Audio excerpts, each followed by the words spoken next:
Alright, selamat datang kembali di channel Alpin. Kali ini gue bakal lanjutin cerita dari Han Yislet atau Loki part yang kedua. Dalam part kali ini, Han akan membentuk party baru untuk melanjutkan stage ke-5 atau lantai ke-5 yang tentunya akan lebih seru dan menantang. Dimana Master melakukan banyak gacha summoning untuk menemani perjalanan Han dalam mendaki tower. Seperti biasa, sebelum masuk ke pembahasan, bantu channel ini dengan cara subscribe, like, komen, serta jangan lupa klik tombol loncengnya agar tidak ketinggalan cerita-cerita menarik lainnya. Ya udah, tanpa basa-basi lagi, kita langsung mendaki tower Pick Me Up. Melanjutkan part 1 kemarin, Han dan Giselle sedang berbincang mengenai Loki. Dalam perbincangannya, Han menyebutkan bahwa ia adalah Loki dengan bukti nomor ID yang hanya diketahui oleh player itu sendiri dan server dari developer. Giselle yang tidak percaya langsung memeriksa kebenaran ID tersebut dan betapa terkejutnya bahwa Han benar-benar Loki, master dari para master strategi. Giselle terlihat kegirangan, bagaimana tidak? Ia bertemu dengan idolanya di depan matanya, lalu menyodorkan kertas untuk meminta tanda tangan dari Han. Di sisi lain ternyata Giselle juga cukup peka. Badan Giselle gemetar karena di hadapan idolanya perlakuan Giselle sebelum ini sangatlah buruk. Giselle juga bertanya bagaimana nasib Niflheim. Han bertanya tidak tahu karena Han sendiri pun tidak memainkannya dan terjebak di sini, yaitu di Pick Me Up. Jadi Niflheim itu apa? Niflheim itu adalah nama dari waiting room atau lobby game yang ada di akun milik Loki. Niflheim sendiri sudah seperti kota yang sangat besar dengan kapasitas 20.000 orang. Giselle menanyakan apa yang terjadi dengan 20.000 orang yang berada di Niflheim. Ya, kembali lagi, Han berkata tinggal kirim Han kembali ke bumi. Namun Giselle tidak memiliki otoritas seperti itu karena di sini Giselle cuma perantara saja. Han terus melayangkan banyak pertanyaan kepada Giselle. Salah satunya adalah tentang waiting room untuk master lainnya, apakah sama atau berbeda. Giselle menjawab bahwa setiap waiting room berbeda-beda, namun isi fasilitasnya sama saja. Di pikiran Han adalah berapa banyak manusia yang diculik ke dalam dunia Pick Me Up. Jika misal, player pemain Pick Me Up sendiri itu ada 100 juta akun secara keseluruhan. Buset, serem juga ya cuy ya. Setelah selesai ngobrol dengan Giselle, Han bergegas menuju area pelatihan. Di area pelatihan ada si Jenna dan Aaron yang masih berlatih bersama. Penilaian Han tentang Jenna adalah seorang jenius yang mampu berkembang dan beradaptasi dengan baik. Sedangkan Aaron laju perkembangannya itu sangat lambat. Setelah itu Han mengajak Jenna dan Giselle untuk pergi dari area pelatihan. Di sisi lain, Jenna dan Giselle malah gelut memperebutkan gelar bawahan nomor 1 dari Han. Giselle pun terpancing emosinya dan hendak membeberkan rahasia Han sebagai Loki. Namun Han dengan cepat menahannya dan menangkap Giselle yang sedang ngamuk-ngamuk. Kocak juga mimi peri satu ini ya emang. Kini Han telah sampai di gudang penyimpanan. Karena Han dan Giselle sudah jadi bestie, Han meminta Giselle untuk membuka gudang penyimpanan karena cuma Giselle dan Master yang punya otoritas tersebut. Han mengambil beberapa bahan dari gudang untuk dibawanya ke fasilitas Forge. Setelah masuk ke dalam fasilitas Forge, Han berniat untuk membuat sebuah senjata dengan bahan yang seadanya.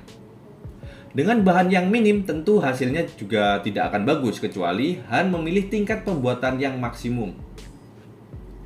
Karena Han ingin hasil yang bagus, lantas Han memilih tingkat kesulitan Ultra Hell.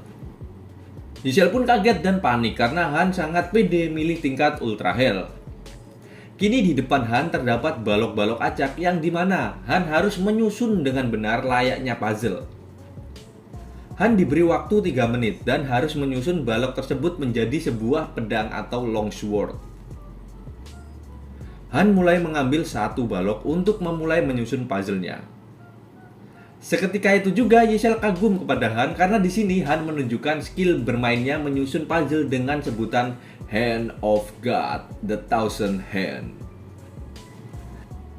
Dengan konsentrasi yang penuh, Han dengan cepat menyusun kepingan-kepingan puzzle tersebut menjadi sebuah pedang hingga akhirnya notifikasi pun muncul. Super sukses. Han berhasil membuat longsword dengan kelas C-min hanya dengan bermodalkan bahan-bahan yang seadanya. Yishel kagum dengan apa yang telah Han perbuat dan kini Han telah mempunyai pedang yang cukup layak untuk mendaki tower selanjutnya.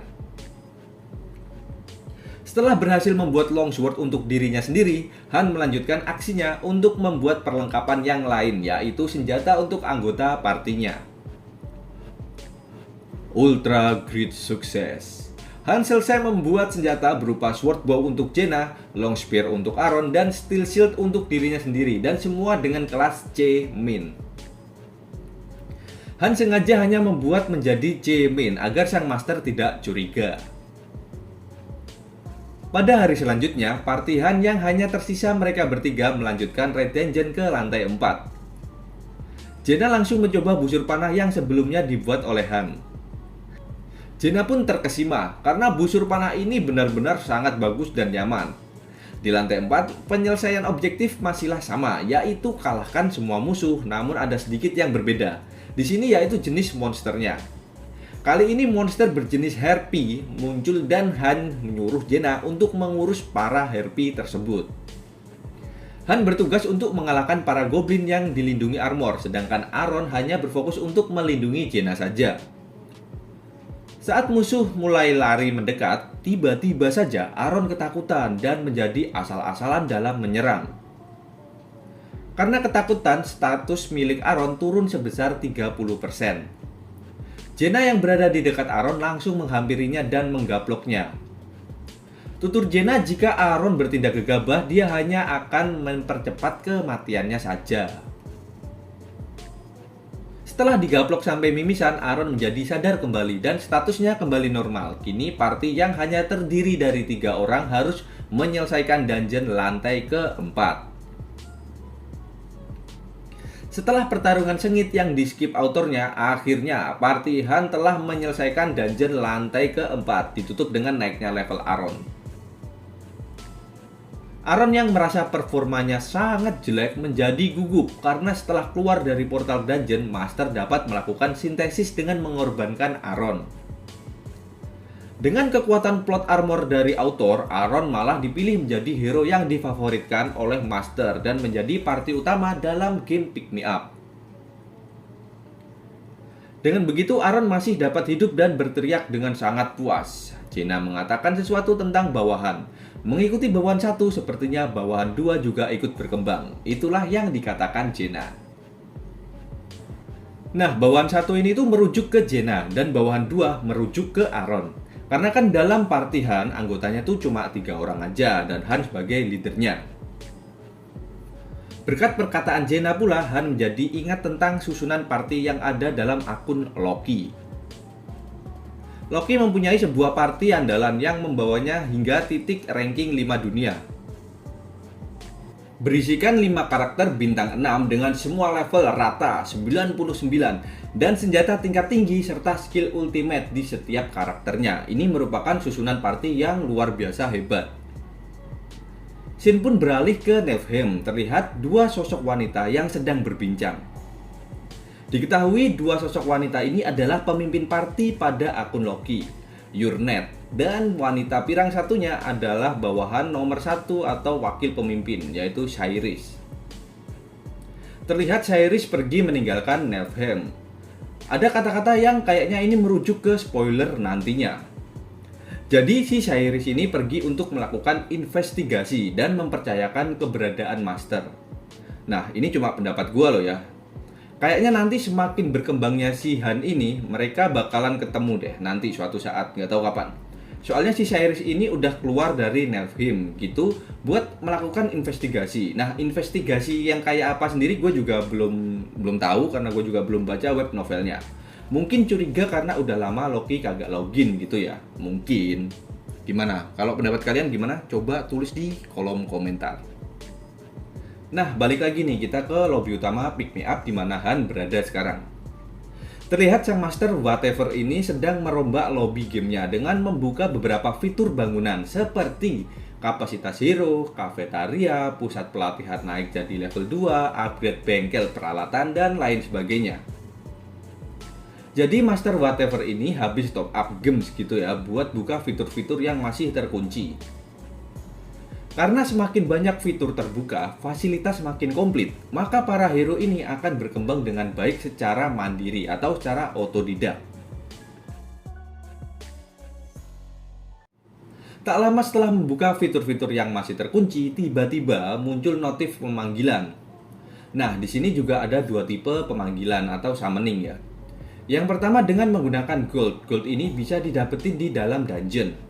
Lalu satunya lagi dengan gems. Nah, untuk dapetin gems ini harus top up tentunya.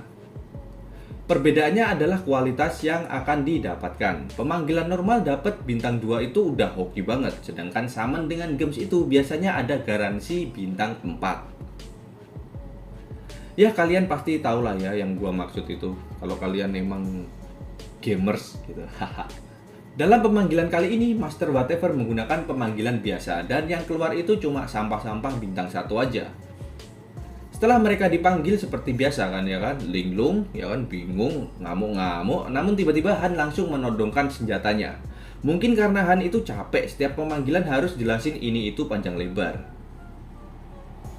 Akhirnya di sini Yisel mengambil alih. Yisel menjelaskan mereka ini dipanggil untuk apa dan ngapain aja. Di sisi lain, karena fasilitas sudah bertambah banyak, dibutuhkan orang juga untuk mengurusnya, seperti koki, tukang kayu, blacksmith, dan lain-lain. Mereka bakal dikategorikan non-petarung, tapi mereka harus bekerja setiap hari dengan pekerjaan mereka. Dan para non-petarung ini biasanya sudah ada skill bawaan tersendiri. Misalkan pas di dunia nyata itu ibu rumah tangga, nah pasti ada skill cookingnya ya, seperti itulah yang gue maksud gitu. Yisel yang mengambil alih pembagian tugas seperti biasa ya kan, ngomel-ngomel gak jelas, tapi tetap Yisel lebih baik daripada Han yang langsung mengacungkan pedangnya ke para pendatang baru. Setelah mengatur siapa-siapa saja yang menjadi non-petarung, Master langsung membuat party kedua untuk segera memasuki dungeon lantai pertama. Portal pun terbuka, party 2 langsung masuk dengan berbekal senjata yang seadanya. Dan tak butuh waktu lama, beberapa orang sudah mati begitu saja. 2 orang yang mati dan 2 orang yang selamat. Kini Master menambahkan orang-orang baru sebagai pengganti anggota party 2 yang mati tadi. 2 orang tadi. Setelah pemilihan orang baru-baru yang akan dibawakan ke party 2, Mbak Pahlawan Kesiangan Aaron menawarkan dirinya untuk ikut dalam party 2. Yisel menolak Aaron yang ingin masuk ke party 2. Tapi Han berkata lain. Han berkata bahwa Aaron ini kekurangan skill bertarung, maka ini adalah latihan yang pantas untuk Aaron jalani. Setelah mendengarkan apa yang Han ucapkan, Yisel mengirim tip bermain kepada Master agar memasukkan Aaron dalam party 2. Setelah disetujui Master, Aaron bergegas pergi memasuki portal. Sebelum masuk ke dalam portal, Han memberikan Aaron wejangan bahwa tidak perlu untuk menjadikan Han sebagai contoh. Setelah party 2 masuk portal, kini giliran Jenna yang mengeluh. Jenna mengeluh karena setiap hari Jenna hanya makan kentang. Always, kentang pokoknya. Kentang yang dimaksud Jenna ini kentang rebus tanpa diolah. Jenna sambat dengan makanan yang tidak bervariasi. Han setuju dengan Jenna dan Han juga tahu bahwa apa yang mereka sambatin ini atau yang mereka keluhkan ini akan terlihat oleh Master walau dengan model yang lebih sederhana. Setelah menunggu cukup lama, akhirnya party 2 telah berhasil menyelesaikan babak. Aaron keluar sebagai ketua party 2 dan tidak ada yang mati di sana. Han bertanya berapa banyak goblin yang dibunuh oleh Aaron. Aaron hanya menjawab 1. Han memuji Aaron karena dia paham apa yang Han bicarakan sebelumnya tentang jangan menjadi dirinya sebagai contoh. Scene berpindah ke kafetaria atau tempat makan gitulah ya. Setelah peningkatan fasilitas, tempat makan ini menjadi jauh lebih baik. Setelah jam makan tiba, kentang lagi. Sang koki yang ditunjuk sebelumnya menyajikan kentang rebus yang masih utuh, bulet-bulet ya kan, digodok. Dove, ia adalah pria yang bisa membaca situasi tapi nggak guna. Dove sebelumnya berkata bahwa ia bisa memasak, makanan. Ia dipilih menjadi koki. Namun setelah apa yang kita lihat, Dolph hanya ahli mendongeng saja. Melihat itu, lantas Han memilih Chloe sebagai juru masak atau koki yang baru. Chloe merasa tidak enak, namun keputusan Han tidak bisa diubah. Dolph pun ngamuk-ngamuk berkata bahwa ia masih berguna, namun Han dengan sikap dingin mengabaikannya. Akhirnya hidangan pun tiba. Kentang yang sebelumnya hanya diolah sebagai rebusan bulat-bulat, kini disulap Chloe menjadi masakan yang terlihat mewah dan bervariasi. Jenna yang sangat tidak puas dengan kentang rebus merasa sangat senang ketika kentang rebus itu berubah bentuk. Padahal masih kentang-kentang aja gitu. Di kafetaria itu seluruh penduduk berkumpul untuk melakukan briefing.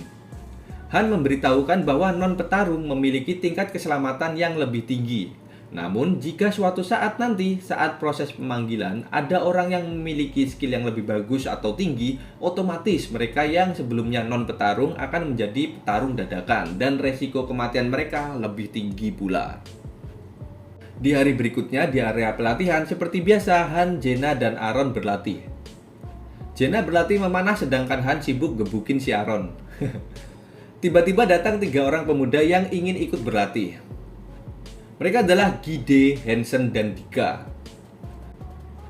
Mereka adalah para pemuda dengan usia yang sepantaran. Tanpa banyak cakap, Han langsung menghajar mereka bertiga dengan alih-alih latihan.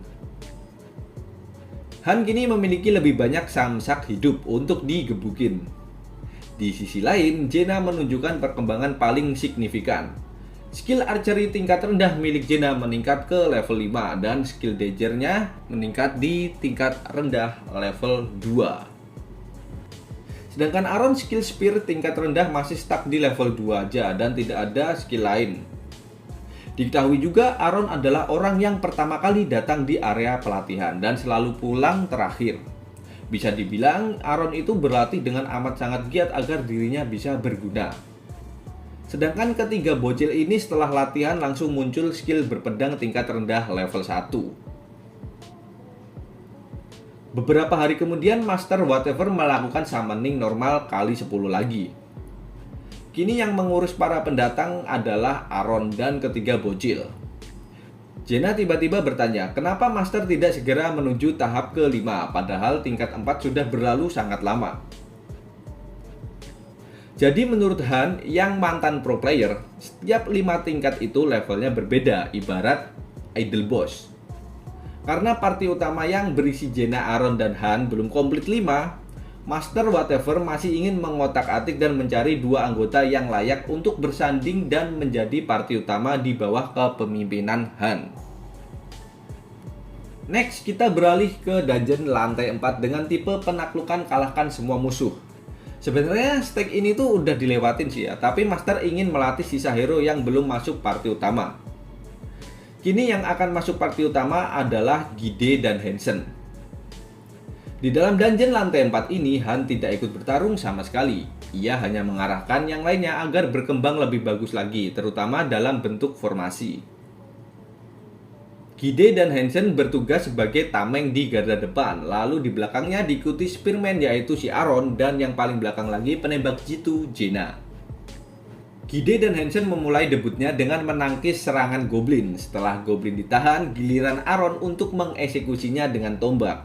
Di sisi lain, Jenna yang mengurus para harpi.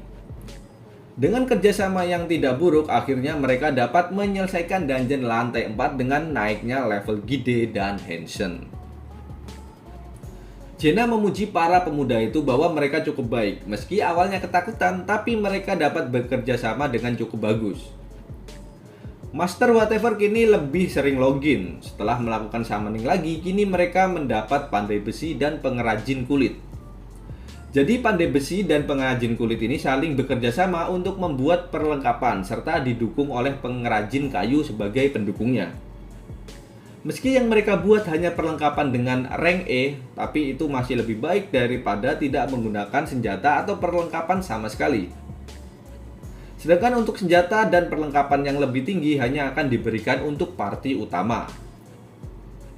Setelah beberapa hari terlewati, sintesis dilakukan kembali oleh Master. Ada 3 orang yang dikorbankan untuk sintesis, dan salah satu diantaranya adalah Adolf. Bukan Adolf, Dolph, si pendongeng handal. Han mulai memanggil Giselle dan bertanya apakah hari ini mereka bisa melanjutkan naik ke lantai 5. Giselle menjawab kemungkinan besar hari ini mereka akan melanjutkan dungeon ke lantai 5. Setelah master login, akhirnya mereka berlima, Han, Jenna, Aaron, Hansen, dan Gide mulai bersiap memasuki portal. Ada sedikit kecemasan dalam diri Han. Han berkata untuk tidak bersantai karena lantai 5 ini akan sangat berbeda. Setelah masuk ke portal, mereka tiba di suatu tempat yang hampir mirip dengan medan bekas pertempuran. Banyak reruntuhan di sana dan tidak berpenghuni sama sekali. Mereka berlima mulai mengeksplor tempat tersebut dan di tengah perjalanan mereka menemui banyak tengkorak atau kerangka manusia tergeletak di sana. Quest penyelesaian juga belum muncul. Inilah yang membuat Han merasa resah. Han melirik ke suatu bangunan menara jam. Han lantas menyuruh Jenna untuk memanjat ke atas menara untuk melihat keadaan sekitar dari tempat yang lebih tinggi. Setelah Jenna berada di atas menara jam, Jenna mulai melihat area sekitar. Beberapa detik kemudian, ekspresi Jenna berubah. Ini adalah ekspresi kaget dan tidak percaya. Jenna melaporkan bahwa ada banyak goblin di luar kota dan mereka sedang menyerbu kemari. Ketika Han bertanya tentang jumlah mereka, Jenna berteriak ada ribuan goblin. Bersamaan dengan munculnya ribuan goblin, quest penyelesaian pun muncul. Kini party Han harus bertahan dari serbuan goblin. Seketika seluruh party merasa panik karena harus menghabisi para goblin. Han menyuruh mereka untuk segera lari dan mencari tempat berlindung yang layak. Han juga menjelaskan bahwa ini bukan tipe penyelesaian mengalahkan semua musuh. Kita hanya harus bertahan selama waktu yang ditentukan. Waktu yang ditentukan pun tiba. Mereka harus bertahan dari serbuan goblin selama 30 menit. Jadi selama 30 menit ini mereka harus tetap berjuang meski tangan kaki mereka putus sekalipun. Intinya dalam 30 menit selama mereka bisa bernafas, mereka akan selamat. Kini Han menyuruh yang lainnya untuk mencari tempat yang cocok untuk bertahan hingga sampailah mereka di suatu gang sempit yang akan menguntungkan mereka layaknya film 300. This is where we hold them. This is where we fight. This is where they die. And the Shield Boys. Tak butuh waktu lama, akhirnya ada seekor goblin yang menemukan mereka dan akhirnya waktu pun berjalan mundur. Waktu telah dimulai. 30 menit harus mereka lalui entah bagaimanapun caranya. Para goblin berdatangan silih berganti. Han dan lainnya langsung membunuh satu persatu goblin yang mendekat ke mereka. Karena gangnya sempit, goblin hanya bisa menyerang secara bergantian dan itu meminimalkan jumlah goblin saat menyerang. Waktu telah terlewatkan, 26 menit 58 detik lagi sampai dungeon ini diselesaikan. Mereka akan secara bertahap dan bergantian posisi agar meminimalkan kelelahan. Han terus-menerus memberikan arahan serta perintah untuk selalu berganti posisi. Han menyuruh Gide untuk bertukar posisi dengan Hansen, tapi Gide ngotot bahwa dia masih kuat. Han membentak Gide untuk menurut saja dan akhirnya Gide pun nurut. Han sedikit menyayangkan karena level serta kemampuan mereka masih rendah, sedangkan stake kali ini terlalu susah untuk mereka. Gide terlihat kelelahan. Gide terlalu bersemangat untuk bertarung yang menyebabkan staminanya menurun dengan drastis. Di pertarungan kali ini bukan pertarungan membantai musuh dengan brutal, namun pertarungan kali ini adalah pertarungan yang mengharuskan efisiensi. Maksudnya apa? Pada pertempuran kali ini cukup melakukan sedikit gerakan dengan cara menusuk goblin lalu menebasnya. Cukup lakukan itu berkali-kali sampai waktu yang ditentukan. Han menyuruh Gide bertukar tempat lagi dengan Hansen dan Jenna ditugaskan untuk membackup lini dari mereka serta mengambil anak panah yang sudah ditembakkan karena amunisi Jenna itu terbatas, sangat terbatas. Mereka semua terus-menerus bertarung. Han menjaga lininya sendiri, Aaron membackup dengan tombaknya, lalu sisanya ngurusin lini dari bocil Gide dan Hansen. Tiba-tiba terdengar suara jeritan. Gide terkena serangan dari Goblin dan memutuskan tangan kanannya. Dengan sigap, Han menyuruh Hansen agar membackup Gide. Gide merasa kesakitan dan ketakutan. Hal ini mempengaruhi yang lainnya karena situasinya kian memburuk. Bahkan Han pun sedikit terganggu konsentrasinya. Han menyuruh Gide untuk tetap bertarung jika sudah merasa baik, karena jika kehilangan satu orang aja itu akan membunuh semuanya. Han menyuruh Jaina secepatnya memberikan pertolongan pertama kepada Gide. Di sisi lain, lini yang dipegang Hansen mulai merangsak masuk dan pedang milik Hansen pun sudah mulai tumpul. Han menggerutu karena memang pedang yang dipakai para bocil-bocil itu terbilang jelek karena rank E, dan itu pun masih cukup bagus daripada pedang tua rank F yang diperoleh dari gacha. Han juga berkata jika pedang kalian tumpul, pakai saja perisai untuk memukul mereka sambil mencontohkannya. Kini giliran Aaron yang harus bergantian dengan Jaina, tapi ya gitu, pada ngeyel kalau disuruh tuker, padahal tuker itu cuma mengistirahatkan mereka selama 10 detik. Mereka terus-menerus bergantian posisi. Selagi Jaina dan Aaron berganti posisi lagi, Jaina langsung nge-backup pakai panahnya ke lini para bocil-bocil, dan terlihat anak panah dari Jaina semakin berkurang dan hampir habis. Tiba-tiba Gide yang akan bertukar tempat dengan Hansen kehilangan fokus. Dari depan, seekor Goblin menyerang Gide yang memang sudah terluka. Goblin itu menusuk perut dari Gide. Melihat itu, Jaina langsung membackup dengan memanah Goblin yang menyerang Gide. Notifikasi pun muncul. Kini Gide berada di ambang kematian. Jaina menghampiri Gide sambil berteriak. Oke, mungkin segitu dulu yang bisa gue bahas. Oke, sebelumnya kan gue bilang minggu depan ya kan, tapi ini hampir 2 minggu baru gue up lagi. Jadi gini ya cuy ya, sedikit curhat aja nih. Aplikasi yang biasa gue buat edit itu filenya korup. Video gue nggak bisa diekspor secara tiba-tiba. Dan itu kan gue pakai KineMaster ya, KineMaster Mod gitu. Itu gue lupa downloadnya dari situs apaan. Udah hampir 2 tahun nggak gue update.